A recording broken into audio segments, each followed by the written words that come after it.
Senate invites Governor of the CBN over the state of the economy. House of Representatives to investigate killings in Mangu, Bokas in Plateau State. And later on the program. The truth is that I'm quite optimistic that this time it is going to be different. Babangida Hussaini, Senator representing Jigawa Northwest Senatorial District, will tell us why the Senate decided to invite service chiefs and other matters rising. You're watching the Halo Chambers on TVC News. I am Jesu Adeoye. The Senate's Committee on Banking, Insurance and Other Financial Institutions has summoned the Governor of the Central Bank of Nigeria, Olayemi Kadosu, to appear before the committee next week, Tuesday.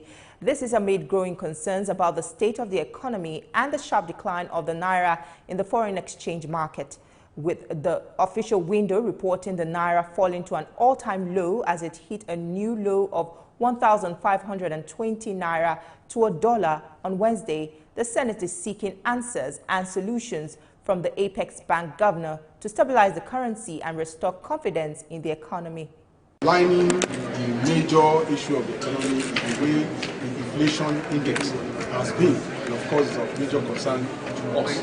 Now we have deliberated amongst ourselves, the critical issues were addressed, and we believe that the next line of action is to bring in someone, the governor of Central Bank, on Tuesday at 3 o'clock to come and brief us properly on the state of the economy. That we have resolved and communicate to the governor of Central Bank, after which we now have a further conversation with members of the press. Another committee of the House of Representatives is to investigate the causes of unrest and killings in Mangu, Bokas and other parts of Plateau State. This is as a member representing Ekiti North 1 federal constituency breaks down in tears as he complains about the rising cases of banditry in his constituency. My colleague, Joke Adisa, reports. Communities in Mangu local government area of Plateau State have come under severe attacks by suspected armed bandits in the past months. 1 month after the Christmas Day carnage, the communities were again ravaged by killings, which left scores of persons dead, houses and other properties burned, and more than 20,000 indigents homeless. May the soul of the departed rest in peace. A minute of silence in honor of the dead, member representing the affected communities, most emotion to call attention to the terrorist attack on Mangu local government. He says the continuous attacks need to be probed and lasting solutions found. On the 24th of January 2024, there was another attack on the people of Mangu local government area of Plateau State, killing more than 50 persons. In line with the prayers of the motion, the Speaker announces the composition of an ad hoc committee that will interface with relevant persons and bodies. The committee, but without prejudice, they can also co-opt chairmen of the security committees to be members, and Honorable Sada Soli will chair this ad hoc committee. The House wants the Chief of Army Staff to deploy adequate personnel to the outpost along the Okeake-Irele area of Ekiti State to forestall recurring cases of killings and kidnappings. It also wants the deplorable roads in the area rehabilitated. The resolution follows a motion of urgent public importance from member representing Ekiti North 1 federal constituency. The legislator said the killing of 2 prominent traditional rulers and the kidnap of students and teachers in a school bus on Monday gives cause for worry. Aketude Rotimi breaks into tears as he recounts the spike in insecurity in his constituency. These criminals carried out a dastardly attack in the Okeako area.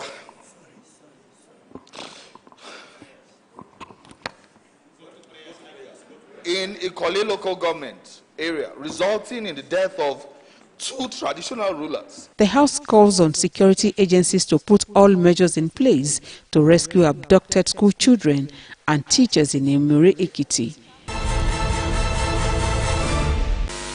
Legislative business resumes at the upper chamber of the National Assembly. Lawmakers are back from a 4 weeks break, and for them, work must begin in earnest. Let us listen to one another with open hearts and open minds, guided by reason and evidence in our decision-making. Let us be champions for the marginalized and the voiceless and advocates of justice and equality in our dear nation. The issue of insecurity is the most prevalent in the country. The Senate in the previous year had resolved to invite security chiefs for a closed session to get first-hand information of the state of security and also identify areas for possible solutions. The lawmakers are revisiting these resolutions with hopes of finding a means to an end in the rising insecurity across the country. The Senate also hopes to meet with the Commander-in-Chief of the Armed Forces of the Federal Republic of Nigeria after the proposed inquisitive session with the security chiefs next week. The Senate equally notes the killings of several residents of Mango Bokos and Barkin Ladi communities in Plateau State. Our prayer that the Senate do invoke the earlier resolutions to invite the security chiefs for an interactive session. After the interactive session, with our inquisitive session with the security chiefs, which we have agreed should be next week, because it must be as soon as possible, that will also fix a time to discuss the outcome with Mr. President. Lawmakers also observed a minute of silence for victims of insecurity and expressed a strong desire for lasting peace. Since the return of democracy in Nigeria, successive parliaments have prioritized amendments to the 1999 Constitution handed down by the military government. In the last exercise executed by the 9th National Assembly, a number of amendments sailed through, while others failed to fly. Mr. Chairman. Another round of alterations to the Constitution is about to begin as the committee holds its pre-inaugural sitting. Deputy Speaker Benjamin Kalu is the chairman of the Special Ad hoc Committee of the Constitution Review exercise. He admits some level of fatigue in the amendment process by some vocal sections of the populace, due largely to the twin challenge of insecurity and economic difficulties. It will be the 6th time that the National Assembly has embarked on amendment to the Nigerian Constitution. December 2025 is where we are looking at as a time to conclude the activities of this committee. He also speaks to some of the significant amendments to the Constitution to include judicial and electoral reforms. We presently have 40 bills that are at various stages of consideration which relates to the alteration of the Constitution.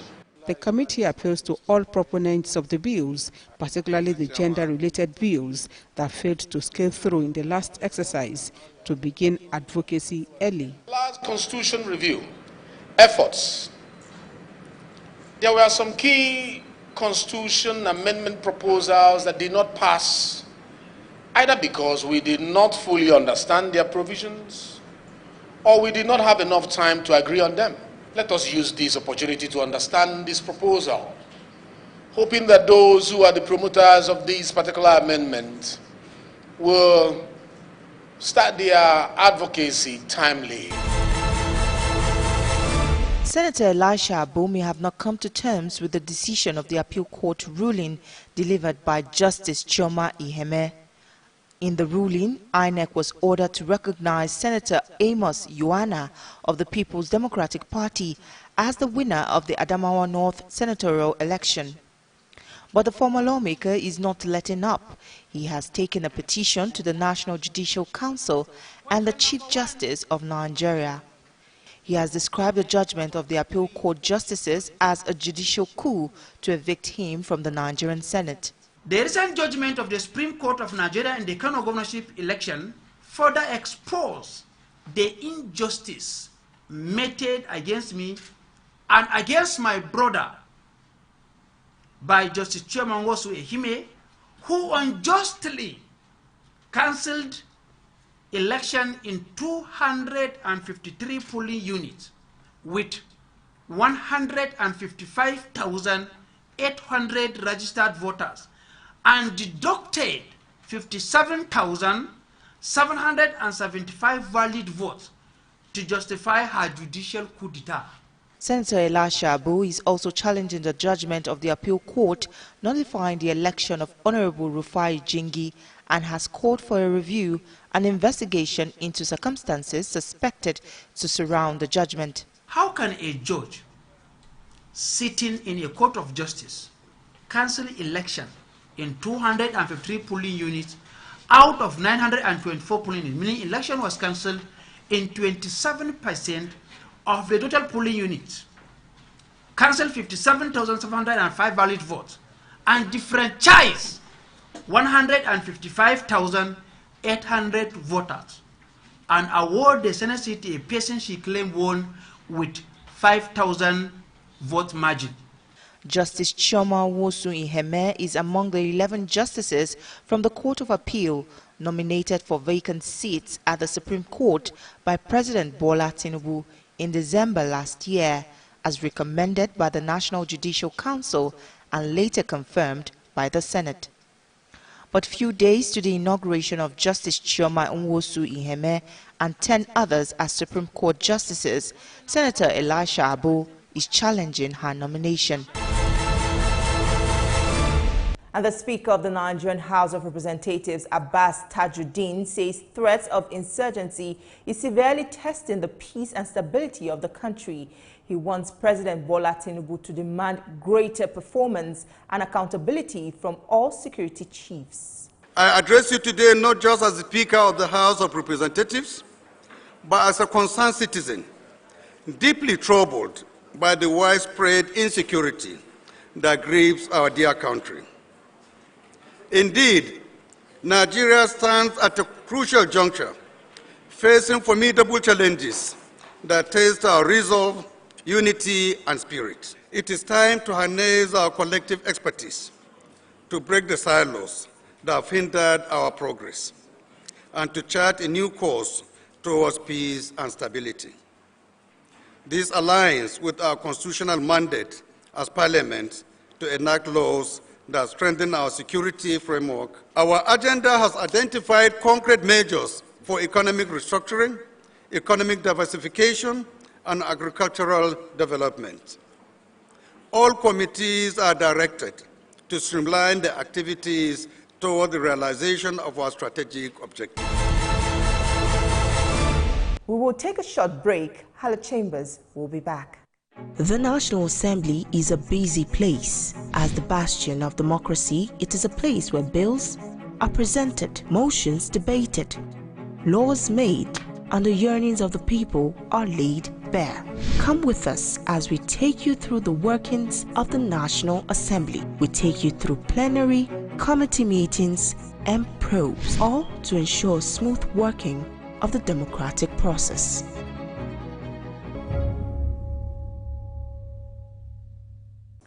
Glad to have you back.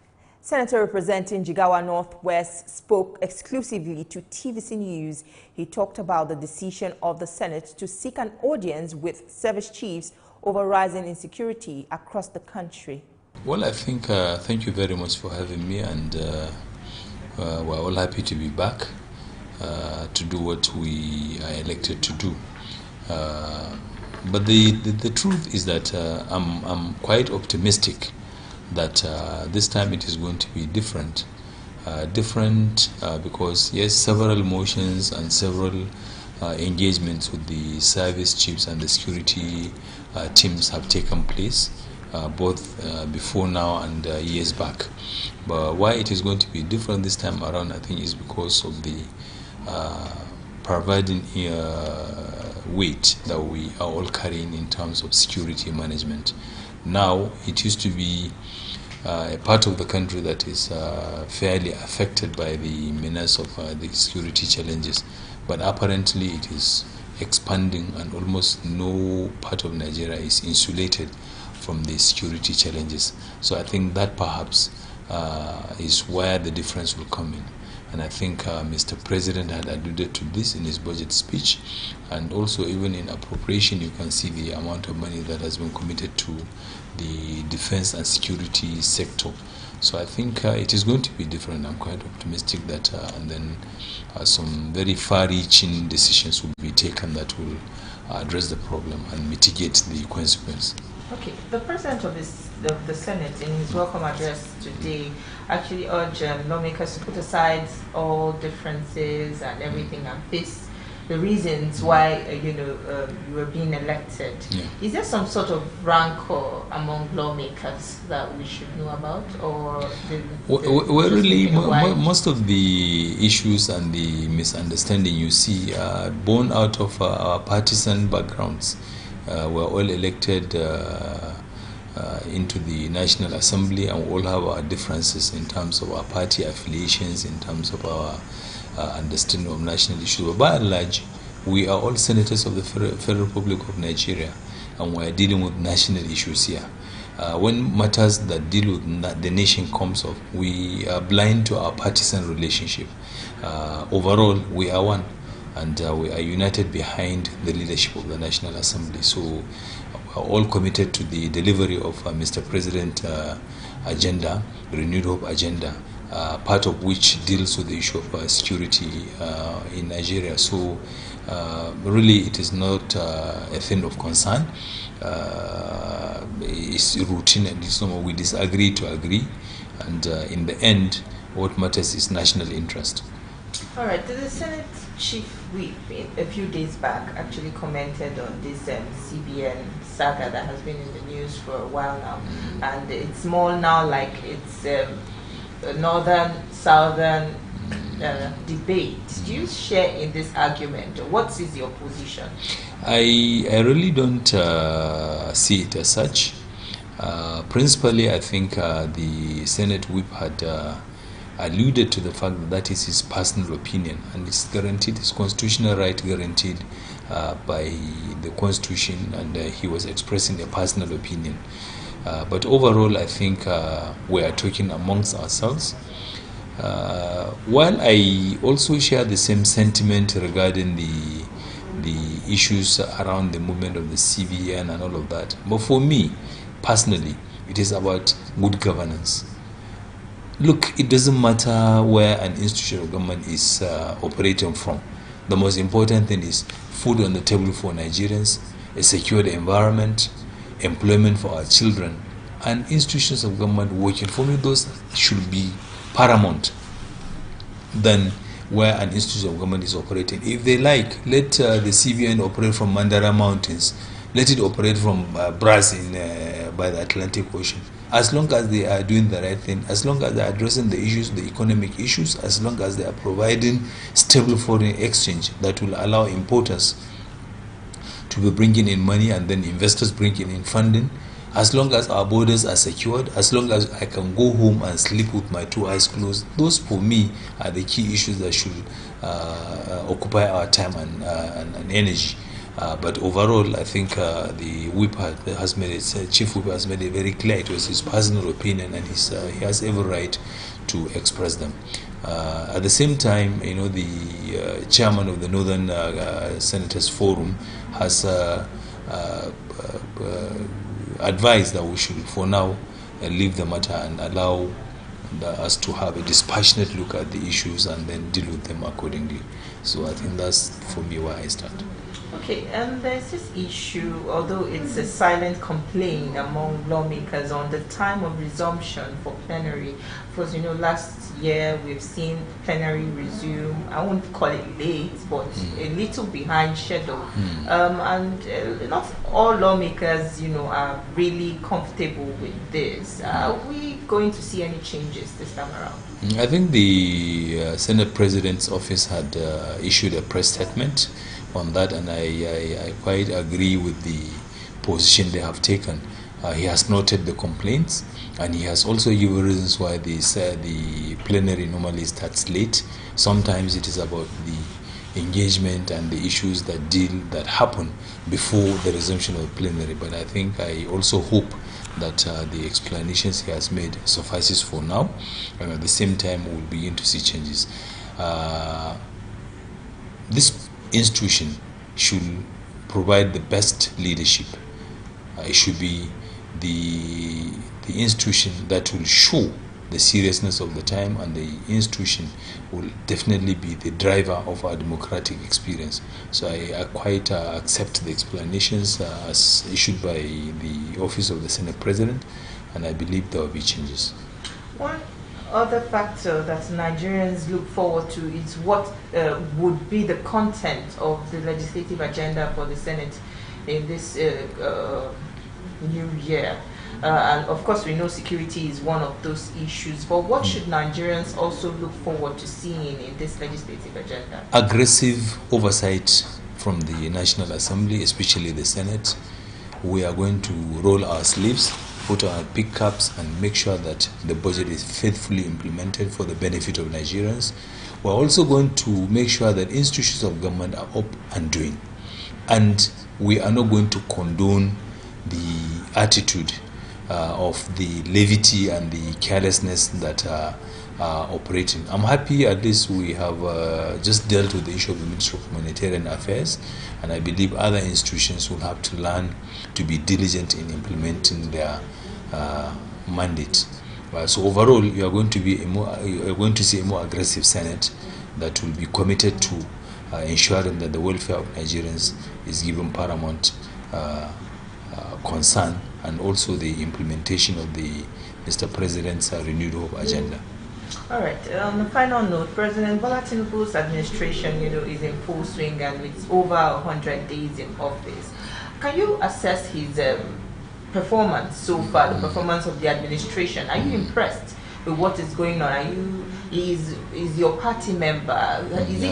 Is his election now justified? Is it justified for the reasons that Nigerians chose him to lead them? I think he's making good progress. He's learning on the job. Obviously, the global economic issues have affected Nigeria seriously. The global economic problems occasioned by the deleterious effect of the war in Palestine and Israel, and then the several war fronts that are coming up, the Ukraine-Russia war that affected the global supply chain. Up till today, the global economy has not recovered from the COVID-19 pandemic. So overall, these are issues that have direct consequences on the national economy. Our neighbors here in Niger, the coup in Niger, which occasioned the closure of the border and the sanctions and all of that. So the international issues have seriously affected Nigeria. But overall, I think he's doing well, especially with the removal of the subsidy regime. And then, of course, the effect it has on Nigerians quite challenging, but I think we will get out of it. And I'm quite optimistic that Mr. President is up to the task and he will deliver. That is all on our program this week. Do not forget to watch a repeat broadcast at 7 a.m. on Sunday. Also, you can see this episode again on TVC News YouTube channel. Do not forget to subscribe, like and share. Thank you for watching. I am TVC Adewi. See you next time.